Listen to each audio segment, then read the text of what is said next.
నా పేరు మునిగల్ నాగేశ్వరరావు. కమలాపురం గ్రామం, మనుగురు మండలం, భద్రాద్రి కొత్తగూడెం జిల్లా. పోలీస్ స్టేషన్ సిఏ గారు నాకు ఫోన్ చేశారు.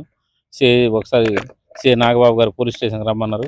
నేను సార్ పిలిచారని పోలీస్ స్టేషన్కి వచ్చిన తర్వాత రిసెప్షన్లో మేడం సెల్లు తీసుకొని సార్ని కలవన్నారు. నా సెల్లు ఆడిచ్చేసి నేను సార్ని కలిస్తే సిఏ గారు, గంట రమేష్ గారు రూమ్లో ఉన్నారు. ఉన్న తర్వాత సార్, నా పేరు మునిగల్ నాగేశ్వరరావు అని నాకు ఫోన్ చేసింది మీరే సార్, రమ్మన్నారా అంటే, నువ్వు గంట రమేష్ని తిట్టినవాట. సార్ నేను తిట్టలేదు సార్, ఇట్లా మాట్లాడేది దానికి ఏమైనా తప్పు ఉంటే నన్ను శిక్షించండి సార్, అంతేగాని నేనైతే ఏం తిట్టలేదని. లేదని గంట రమేష్ బూతులు పదాలు తిట్టుకుంటా లంచ్ చూడక అనుకుంటా ఒకేసారి మీదకి వచ్చి గుద్దటం జరిగింది. గుద్దుతారు నాకు బ్లడ్ వచ్చేటరకే కానిస్టేబుల్ అయిన పాటు ఆపారు. ఆపిన తర్వాత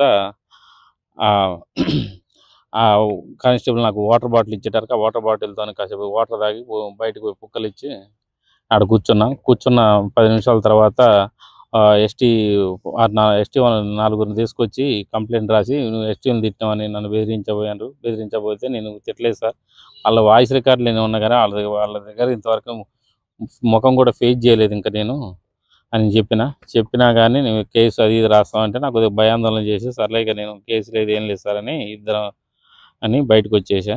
ఇక ఇంటి దగ్గర ఇలా అడిగేటారకే ఇట్లా దెబ్బ ఎట్లా తగిలింది, ఎట్లా వాసింది బేదం దగ్గర అనేటారకే, జరిగిన విషయం చెప్పేటారకే ఈరోజు డిఎస్పీ గారికి కంప్లైంట్ ఇచ్చిన. నన్ను పోలీస్ స్టేషన్లో ఆ విధంగా ఆ సిఏ గారి ముంగటే ఆ గంట రమేష్ గారు కొట్టిండు కాబట్టి దీనికి నాకు తగు న్యాయం చేయాలని ఉన్నతాధికారులను కోరడం జరుగుతుంది.